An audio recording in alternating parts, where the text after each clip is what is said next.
My appreciation to the Religious Services Committee for inviting me to visit with you this morning.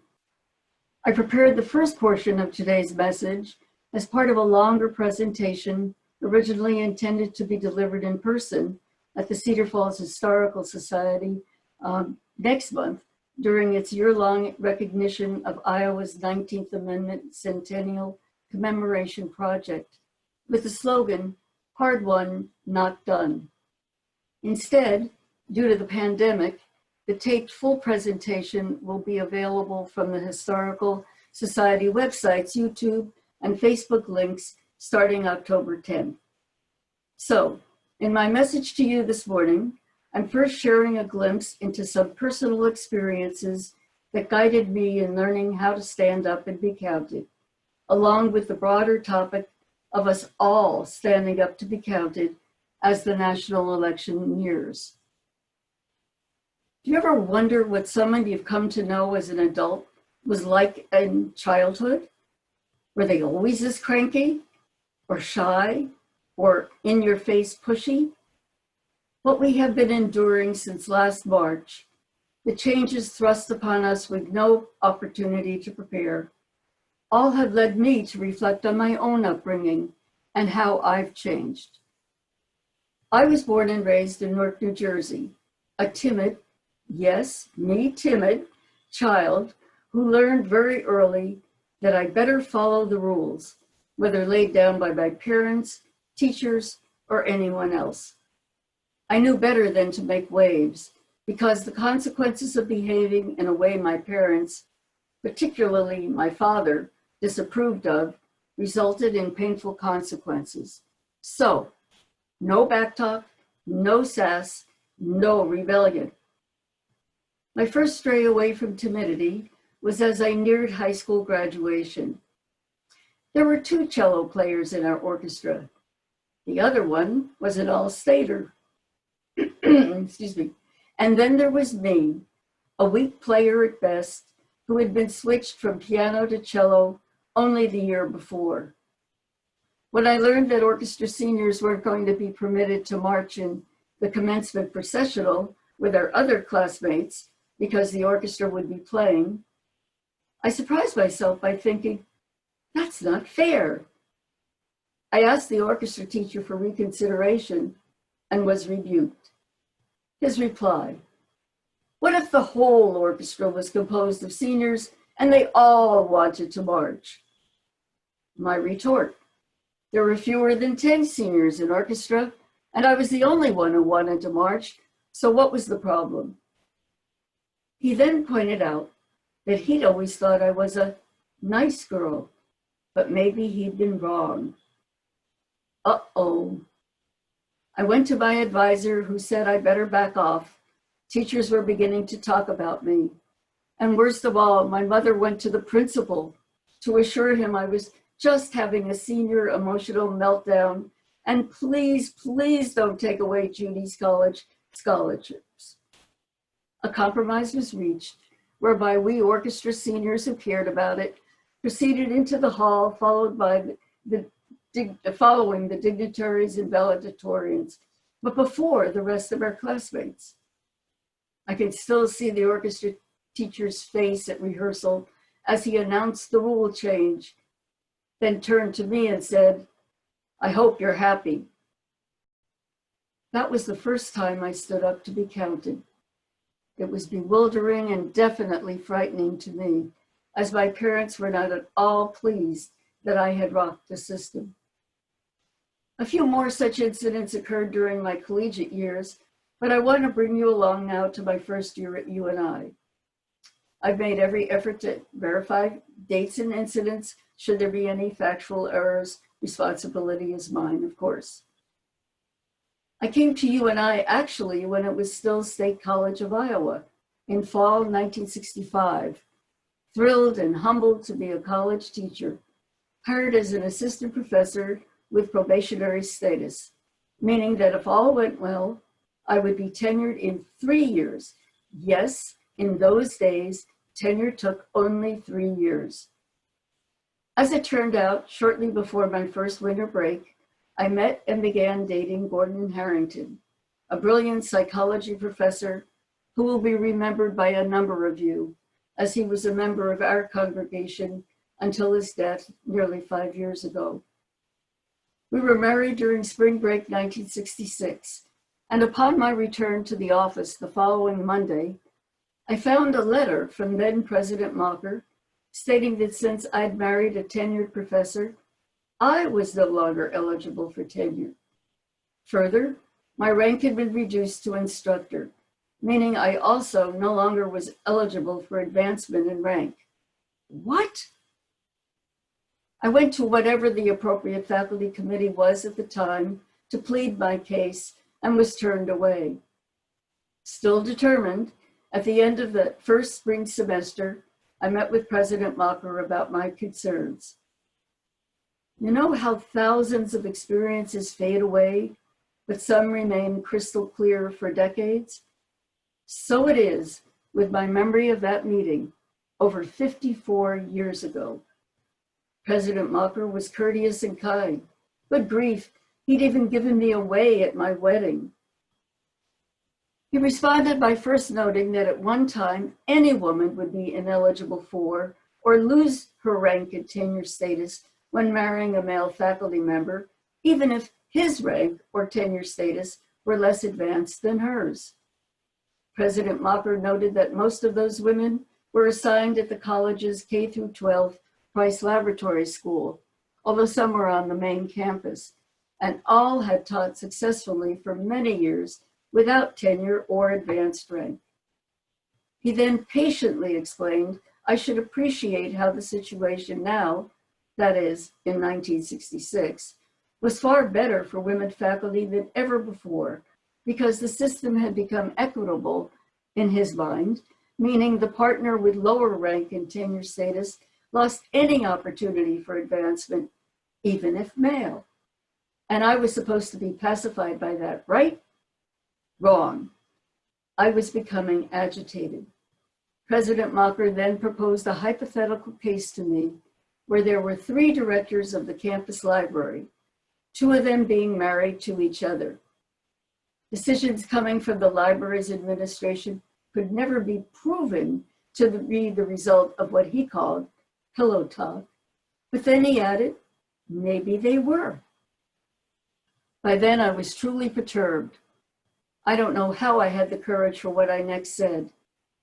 It was the kind of speech one might give in the shower following an experience thinking, why didn't I say that at the time? But I did. I remember replying, first of all, if all these women are doing so well, why aren't they tenured and at advanced rank? And about my situation. Gordon and I are in different departments. We're in different buildings. He's on the 3rd floor of his, I'm in the basement of mine. We rarely even see each other on campus, so I insist we would never be plotting an academic coup. I then hit the president's large desk with my fist, which probably startled me as much as it did him. And then came my closing sentence. President Mocker, what I hear you saying is that you would condone an affair, but condemn a marriage. President Mocker sat back, stared at me, and concluded, Judith, I will take this under advisement. I left that meeting knowing I had stood up to be counted, but had no idea at the time that it wasn't only for myself. The following fall, not only had my rank and probationary tenure status been restored, at a dinner of women faculty, a Price Lab School teacher asked if anyone else had the same experience as her and might know why her instructor's title had suddenly been shifted to assistant professor with tenure. Other women said the same thing had happened to them. Wow, President Mocker had not only restored my former rank status, along with being eligible to work toward tenure, he corrected the situation for all those women he'd mentioned to me. Yet, seeds of discontent were wafting my way from my discipline head, who would become my department head a few years later.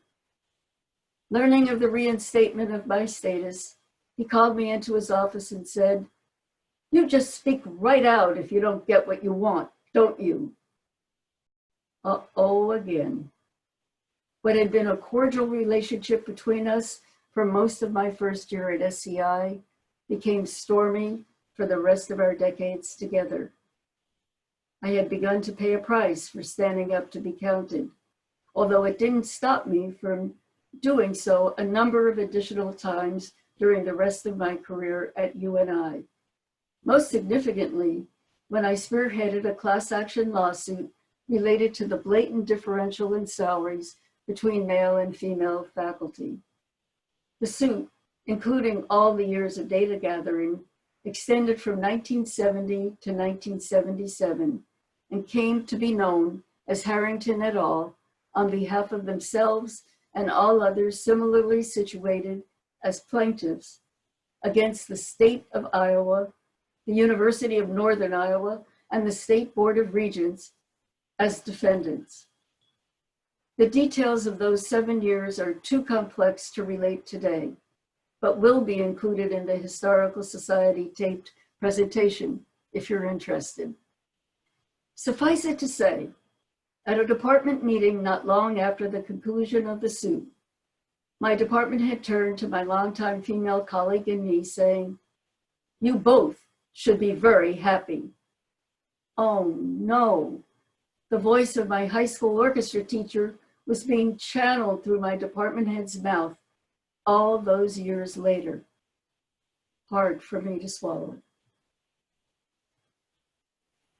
My thanks to Pastor Emma for encouraging me to visit with you as well this morning about standing up to be counted in the upcoming election. I want to note how apt the Iowa theme, Hard Won, Not Done, is in honoring passage of the 19th Amendment.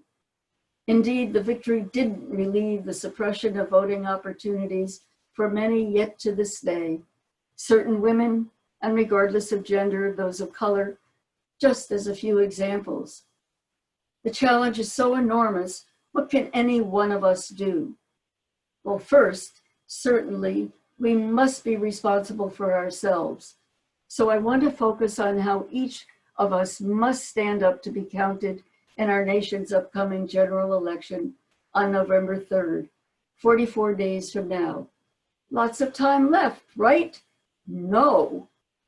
All right, don't tune me out like you tune out all those political ads because you've already heard more than enough about fears surrounding the likely huge mushrooming of absentee ballots and uncertainty that mailed ballots even will be received or counted. Stay with me just for a few more minutes. By now, every registered voter in the state should have received an absentee ballot request form sent early this month by Iowa's Secretary of State. Those in certain larger counties, including Blackhawk, received the request form even sooner, in early August, to give those election offices a head start in preparing the ballots for mailing. Both state and county mailings included a return addressed envelope for your convenience. Some of you also may have received forms from special interest groups. And of course, you do know that should you send back more than one request, you will receive only one ballot. Even the U.S. Post Office has mailed a large postcard to all customers with dates and links. You don't need to memorize the few important deadlines I'm about to mention. All of them and far more will be found in our CVUU September and October newsletters, and Kat graciously is including timely deadlines in her weekly updates. The takeaway here is don't waste time. If you've already filled out a request form and mailed it to the election office at the courthouse, you may be wondering why you haven't received the ballot yet. The reason: ballots can't start being mailed to those requesting them until October 5th. Further, the last date the election office can accept ballot requests by mail or hand-delivered is October 24th. But here comes the takeaway, second time. I urge you not to wait that long unless you really do want to gamble and risk whether your votes will be counted. The post office mailing I mentioned earlier recommends that your ballot be mailed back at least 7 days before Election Day. That would be October 27th. But I urge you not to wait that long. You see, to be counted in Iowa, mailed absentee ballots must be postmarked, meaning date stamped, no later than November 2nd, and received by the election office no later than noon, November 9th. And by now, you've all heard over and over again that you will have no guarantee the ballot's envelope will be date stamped by the post office. You have a number of options for returning your completed ballot: regular mailing sites, the county courthouse elections office, or a special white drop box that's going to be installed near the courthouse public entrance facing Lafayette Street. The box will be locked and bolted to concrete and in view of a security camera. My closing point, all in caps and in bold: November 3rd is the only date you need to remember if you're going to vote in person. But if you intend to vote absentee, and/or if you need to register or change your registration name or address, November 3rd will be far too late. So take away, final time, don't delay. Once again, for your handy reference, all the dates and deadlines along with useful links are in this month's CVUU newsletter article and another in the October newsletter, which will be distributed to us by the 28th of this month, as well as notes in our email weekly updates. I end my message this morning by affirming, let us all stand up to be counted. Thank you.